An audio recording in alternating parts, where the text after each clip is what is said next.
Radio Claret América presenta Sediento de ti, la palabra, fuente de vida, con el sacerdote misionero claretiano Tony Díaz. Reflexiones diarias del Evangelio. Aquí iniciamos.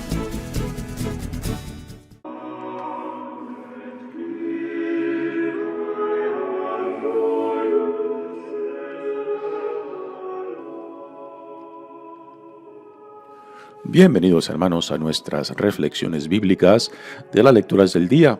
Hoy es martes de la cuarta semana de Cuaresma. La primera lectura de hoy viene del profeta Ezequiel, capítulo 47, versículos 1 al 9 y 12. En aquellos tiempos un hombre me llevó a la entrada del templo. Por debajo del umbral manaba agua hacia el oriente, pues el templo miraba hacia el oriente, y el agua bajaba por el lado derecho del templo, al sur del altar. Luego me hizo salir por el pórtico del norte y dar la vuelta hasta el pórtico que miraba hacia el oriente, y el agua corría por el lado derecho. Aquel hombre salió hacia el oriente y con la cuerda que tenía en la mano, midió 500 metros y me hizo atravesar por el agua, que me daba a los tobillos. Midió otros 500 metros y me hizo pasar. El agua me daba a las rodillas. Midió 500 más y me hizo cruzar el agua que me daba a la cintura. Era ya un torrente que yo no podía vadear, pues habían crecido las aguas y no se tocaba el fondo. Entonces me dijo: ¿Has visto, hijo de hombre? Después me hizo volver a la orilla del torrente y al mirar hacia atrás vi una gran cantidad de árboles en una y otra orilla.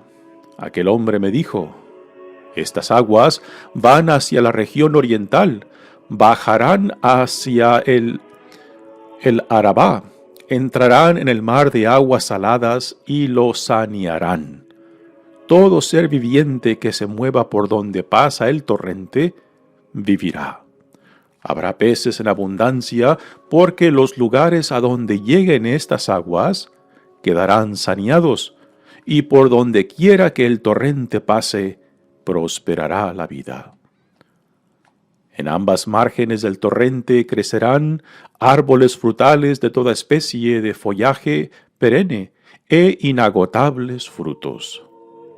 Darán frutos nuevos cada mes, porque los riegan las aguas que emanan del santuario. Sus frutos servirán de alimento y sus hojas de medicina. Palabra de Dios.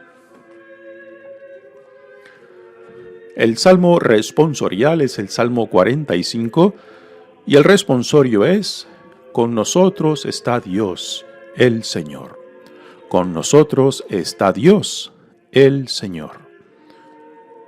Dios es nuestro refugio y nuestra fuerza, quien en todo peligro nos socorre. Por eso no tememos aunque tiemble, y aunque el fondo del mar caiga en los montes.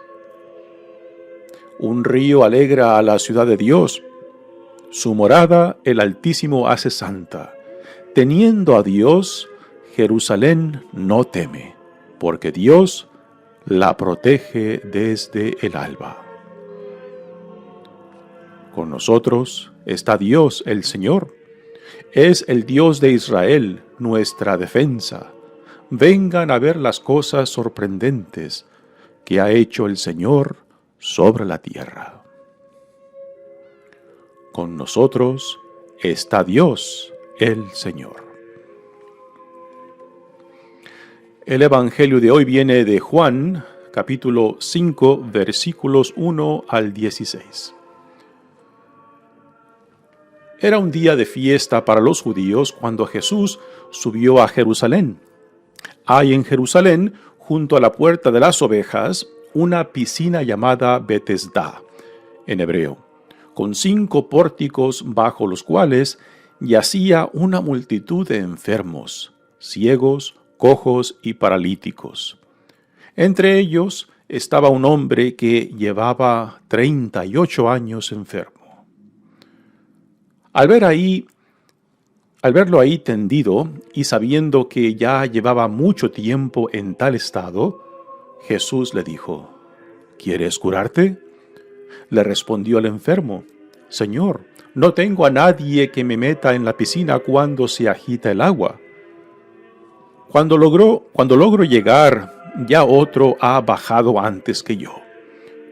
Jesús le dijo: Levántate, toma tu camilla y anda. Al momento el hombre quedó curado, tomó su camilla y se puso a andar. Aquel día era sábado. Por eso los judíos le dijeron al que había sido curado: No te es lícito cargar tu camilla. Pero él contestó: El que me curó me dijo: Toma tu camilla y anda. Ellos le preguntaron: ¿Quién es el que te dijo: Toma tu camilla y anda? Pero el que había sido curado no lo sabía, porque Jesús había desaparecido entre la muchedumbre. Más tarde lo encontró Jesús en el templo y le dijo: Mira, ya quedaste sano, no peques más, no sea que te vaya a suceder algo peor. Aquel hombre fue y les contó a los judíos que el que lo había curado era Jesús. Por eso los judíos perseguían a Jesús, porque hacía cosas en sábado.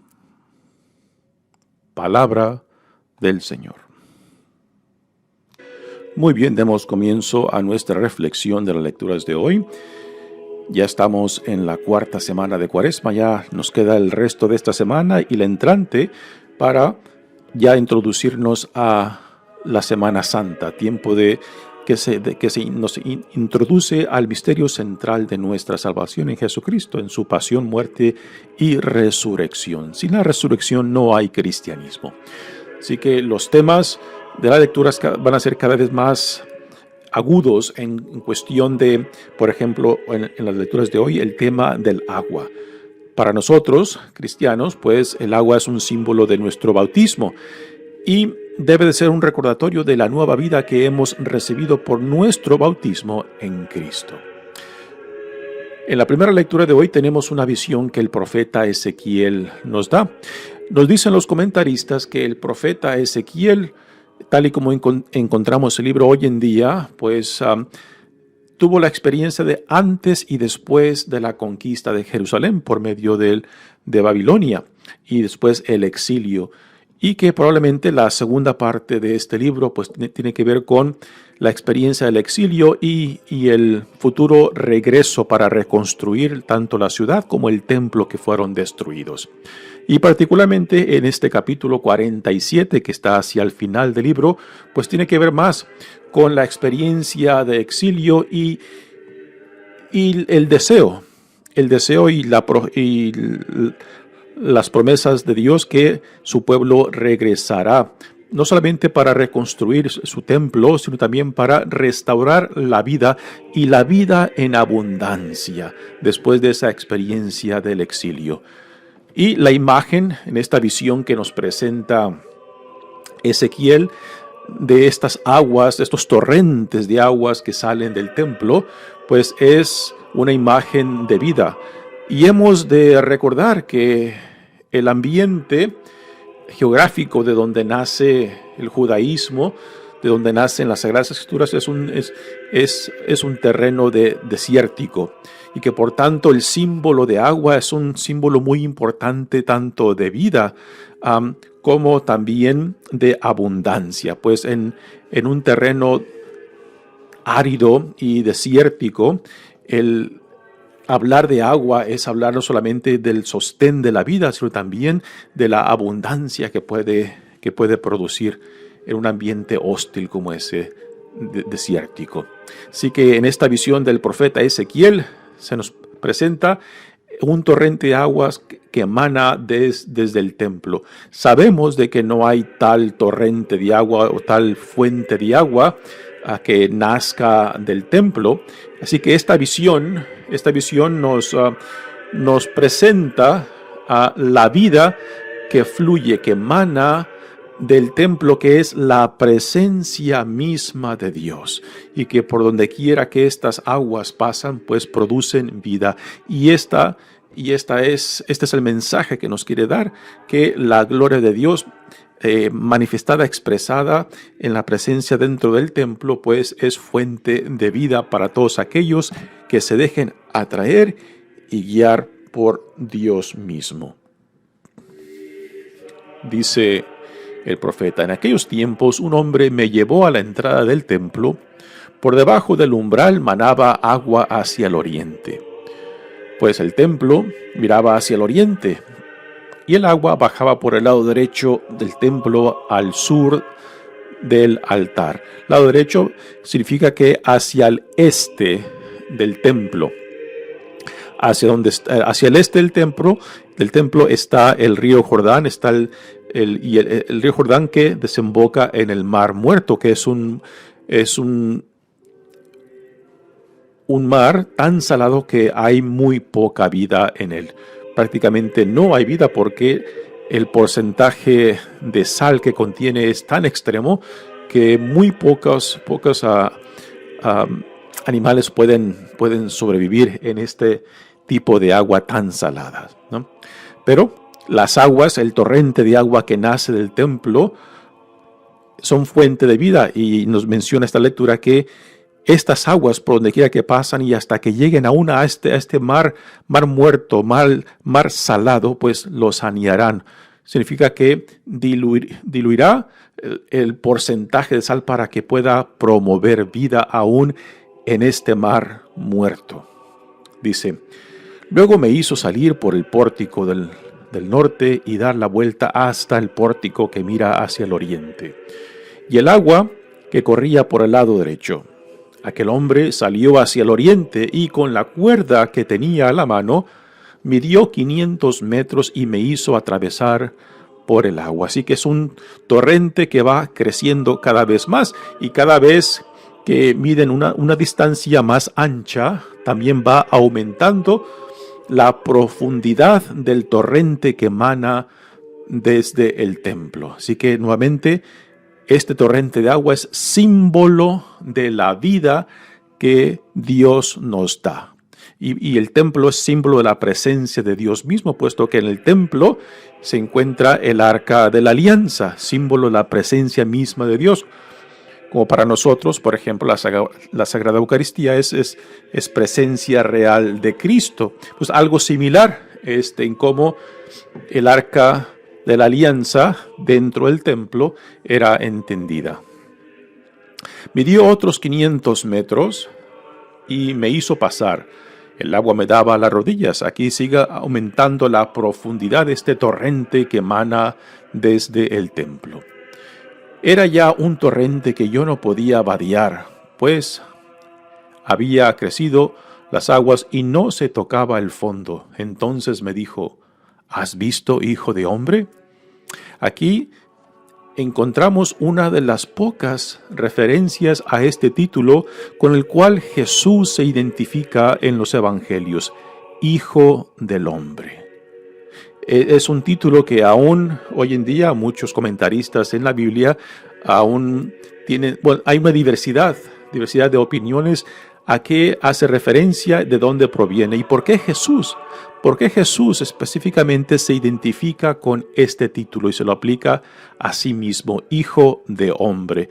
¿Y por qué no usa otros títulos como Hijo de Dios, Mesías, sino que opta por este título que lo encontramos aquí en Ezequiel y también lo encontramos en el libro del profeta Daniel? Son los únicos 2 libros de la tradición profética donde este título se encuentra, Hijo de Hombre. Continúa el profeta Ezequiel diciendo: después me hizo volver a la orilla del torrente, y al mirar hacia atrás vi una gran cantidad de árboles en una y otra orilla. Así que a los lados de este torrente de agua que mana desde el templo, hay vida y vida en abundancia. Y este es el mensaje que nos quiere dar Ezequiel, que unidos a Dios, viviendo en relación de fidelidad y entrega con este Dios, pues la vida se vive en abundancia, porque es Dios quien en amor nos crea, en amor nos sostiene y en amor nos llama. Y este es el sentido de abundancia y plenitud que Ezequiel nos quiere dar a entender por medio de esta visión. Aquel hombre me dijo: estas aguas van hacia la región oriental, o sea, hacia el este del templo, hacia la dirección del río Jordán, que desemboca en el Mar Muerto. Bajarán hasta el Arabá, entrarán en el mar de aguas saladas, este es el Mar Muerto, y lo sanearán, o sea que diluirá, que disminuirá el porcentaje de sal para que pueda promover vida en este mar.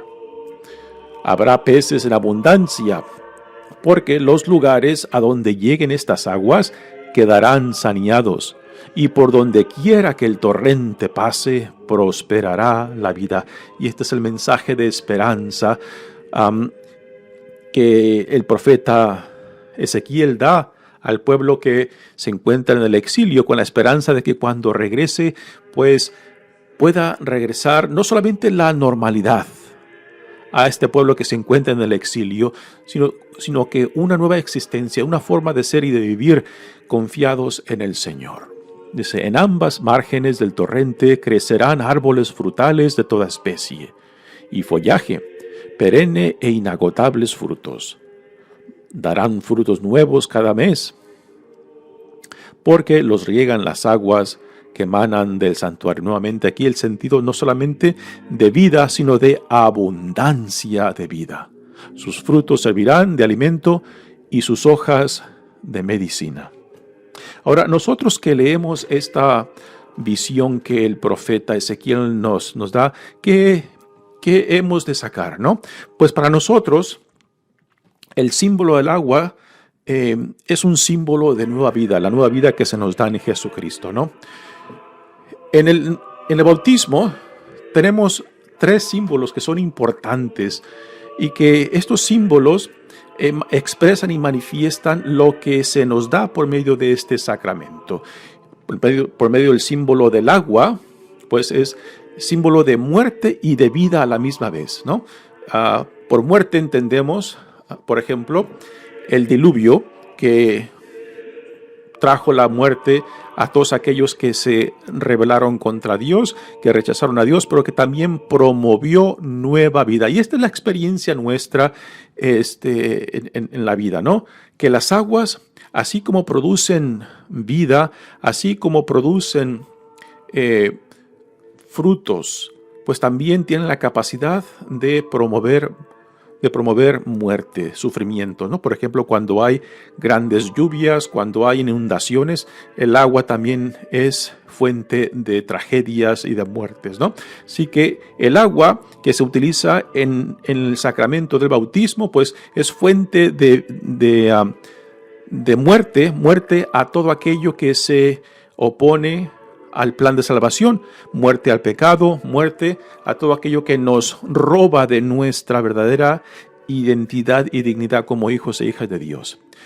Y el agua como símbolo de vida es la nueva vida que se nos da en Jesucristo. Antiguamente, cuando se celebraba el bautismo, se utilizaban pilas que tenían escalones de entrada y escalones de salida.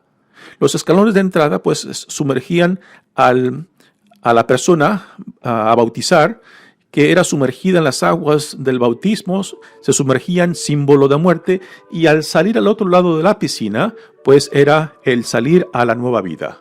De cierta manera, resucitar a la nueva vida, ¿no? Así que el agua es un símbolo de lo que se nos da a nosotros en nuestro bautismo. Símbolo de muerte a todo aquello que se opone ante Dios, y también símbolo de la nueva vida en Cristo. Pero para que el agua sea un símbolo de vida para nosotros, tenemos que vivirla en cierta forma que cada vez que entremos en contacto con el agua, pues nos recuerde que hemos sido sumergidos en las aguas de nuestro bautismo, que hemos muerto a la persona antigua, que hemos muerto a todo aquello que se opone al plan de salvación de Dios. ¿Para qué? Para renacer a la nueva vida en Cristo.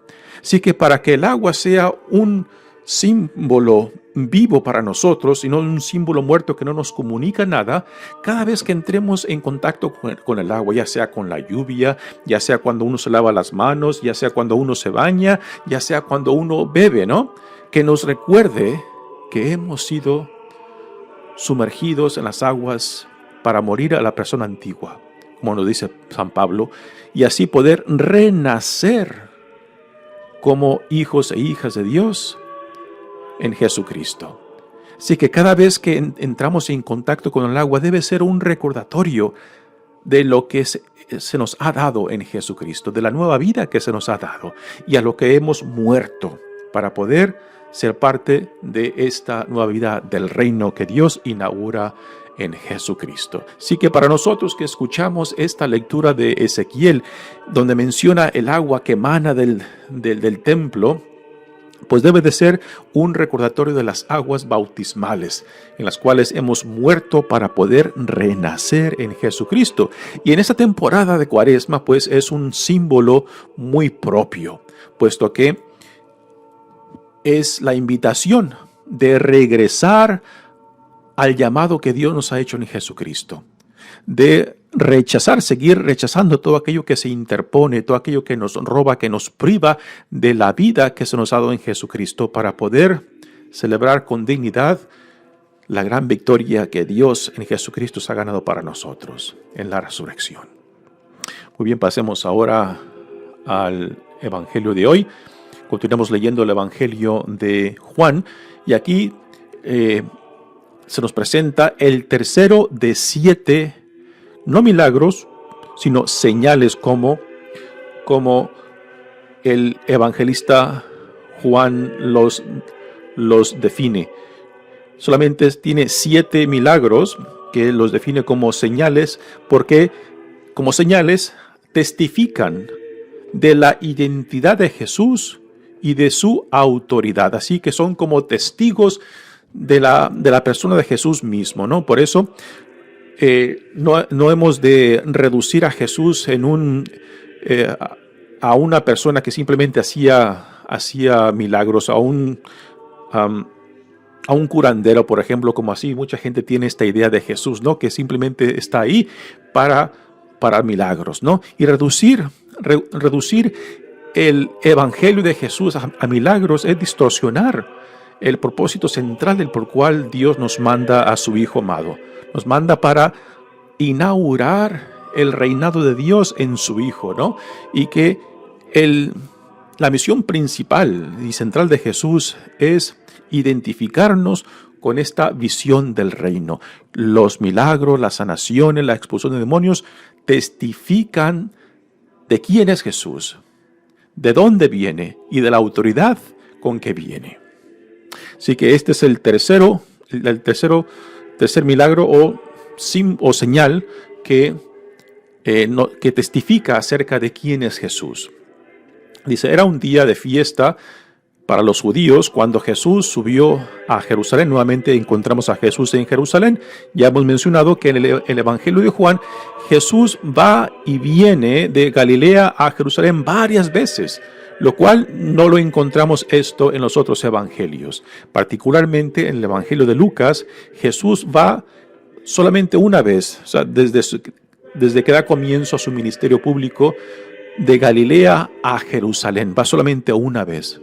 Sin embargo, en el Evangelio de Juan, va y viene una serie de veces. Dice, hay en Jerusalén, junto a la puerta de las ovejas, una piscina llamada Betesda, en hebreo, con 5 pórticos bajo los cuales yacía una multitud de enfermos, ciegos, cojos y paralíticos. Y ahora nos introduce a uno de estos que estaban en torno a esta piscina donde iban a ser sanados. Esto para hacer una referencia quizás de comparación como a la gente que va a Lourdes, ¿no? Para tener contacto con esas aguas del santuario de Lourdes que se dice que tienen gracia de sanación. Pues igualmente aquí podemos utilizar lo que entendemos nosotros como católicos que se tiene en Lourdes para poder entender el por qué los enfermos estaban en torno a esta piscina en Betesda, ¿no? O sea, al verlo ahí sentado, Jesús ve a uno de esos enfermos que tenía ya 38 años enfermos. Y Jesús lo ve y se le acerca y le dice, ¿quieres curarte? El hombre no sabe quién es Jesús y porque no sabe quién es Jesús, ni siquiera le pide ayuda. Es Jesús quien toma la iniciativa de acercarse a él, lo cual también es único. Le respondió el enfermo, Señor, no tengo a nadie que me meta en la piscina cuando se agita el agua. ¿Qué es esto de agitarse el agua? Se cree, hoy en día comentaristas nos dicen que esta piscina en Betesda tenía un manantial que la alimentaba y que de vez en cuando este manantial introducía más agua, pues agitaba el agua. Y esta agitación del agua era lo que los enfermos esperaban para introducirse a la piscina y que el primero que entraba pues quedaba sanado, ¿no? Hay otra interpretación de este agitar que hoy en día no es aceptada porque se cree que fue añadida mucho más después. Y según esta otra interpretación, dice que era un ángel que bajaba del cielo y que agitaba el agua. Esta es la versión que quizás muchos están familiarizados porque era una versión que se utilizaba mucho años atrás. Hoy en día ya esta versión ha sido descartada en favor de esta otra, de decir de que era un manantial que alimentaba la piscina en Betesda, ¿no? Bueno, el hecho es de que cuando los enfermos veían el agua de la piscina agitada, entonces el primero que se introducía era el que recibía la gracia de la sanación. Entonces le contesta la persona a quien Jesús se dirige. Señor, no tengo a nadie que me meta en la piscina cuando se agita el agua. Cuando logro llegar, ya otro ha bajado antes que yo. Y ahora viene Jesús. Jesús le dijo, levántate, toma tu camilla y anda. Aquí el evangelista Juan pone a Jesús como la fuente de nueva vida. Ya no es el agua misma, sino la persona de Jesús mismo en quien reside el poder de la vida nueva y la vida en abundancia, ¿no? Así que es Jesús quien toma la iniciativa al acercarse a este hombre y es Jesús quien le ofrece nueva vida al decirle levántate, toma tu camilla y anda. Este levántate nos puede ya empezar a dar referencias hacia la futura resurrección de Jesús mismo. Es lo mismo que también le dice Jesús a Lázaro cuando lo resucita. Y después están esas otras palabras que Jesús le dice, toma tu camilla y anda. Estas palabras son interesantes. ¿Por qué le dice toma tu camilla, no? Si podemos recordar la escena también cuando a Jesús le llevan a un hombre en camilla, estando él en Cafarnaúm, y los amigos que llevan a su compañero enfermo lo quieren acercar a Jesús, pero porque hay tanta gente en torno a la casa, no pueden acercarlo. ¿Y qué es lo que hacen? Se suben al techo, remueven el techo y bajan desde el techo a su amigo para ponerlo enfrente de Jesús, ¿no? Pues igualmente en esa escena Jesús le dice, levántate, toma tu camilla y vete, ¿no? Y ese de toma tu camilla y anda o vete, pues es muy significante porque así como él fue traído a esta piscina de Betesda, pues también quizás Jesús le dice, toma tu camilla, para que también ahora él que ha sido sanado, traiga a otros a Jesús. Y para mí este es el sentido que encuentro en estas palabras de Jesús cuando le dice, toma tu camilla, ¿no? Ahora que tú has sido sanado, ahora llévate esa camilla y tráeme a otros, ¿no? Para nosotros, pues debe ser un recordatorio de nuestra fe en Cristo, que es una fe misionera porque todo lo que recibimos de Dios nunca es solamente para nosotros, es para nosotros y para que por medio de nosotros otros también lleguen a conocer amar y al amar servir a Dios, lo cual es nuestra misión por excelencia, nuestra vocación por excelencia, servir a Dios en el prójimo, ¿no? Acercando a otros. Le dice Jesús, toma tu camilla y anda. Al momento el hombre quedó curado, tomó su camilla y se puso a andar.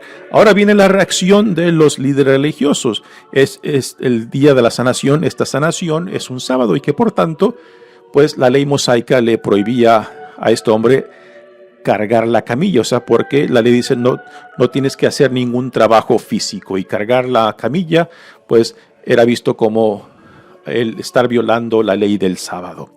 Aquí vemos pues la estrechez de la mentalidad de los críticos de Jesús, ¿no? De que no toman en consideración que después de 38 años de enfermedad, ahora este hombre está sano, ¿no? Y lo que más le interesan a ellos es de que lleva cargando la camilla, ¿no? Aquí vemos un legalismo exagerado, y que tristemente también en nuestra Iglesia Católica, que tenemos también un sentido legalista que a veces choca contra la compasión y misericordia de Dios, ¿no? Cuando reducimos nuestra fe simplemente a reglas, normas y legalismos, pues le roba el sentido del espíritu. Y tristemente en nuestra iglesia también a veces vemos estas actitudes legalistas, que en vez de promover vida, esperanza, pues simplemente critican, juzgan y maldicen, ¿no? Aquel día era sábado, por eso los judíos le dijeron al que había sido curado, no te es lícito cargar tu camilla. Pero él contestó, el que me curó me dijo, toma tu camilla y anda. Este hombre ahora ya sano, no sabía quién había sido la persona que lo sanó. Después se entera y va y les reporta a los que ahora lo están acusando quién fue, y dice que fue Jesús, y ahí empieza ya a intensificarse la persecución de Jesús mismo. Así que Jesús, fuente de vida, es la vida a la cual somos llamados durante esta cuaresma para retomar, para poner dedo, identificar aquello que nos separa de esta vida en Cristo, para poder así otra vez retomar nuestra identidad y dignidad como hijos e hijas de Dios. Este es el propósito de la cuaresma. Despojarnos, deshacernos de todo aquello que nos separa, que nos priva de la libertad de los hijos e hijas de Dios. Mi nombre es Padre Tony Díaz, misionero claretiano. Que Dios los bendiga. Radio Claret América presentó Sediento de ti, la palabra. Fuente de vida. Sus comentarios son importantes. Contáctenos en radioclaretamerica@gmail.com.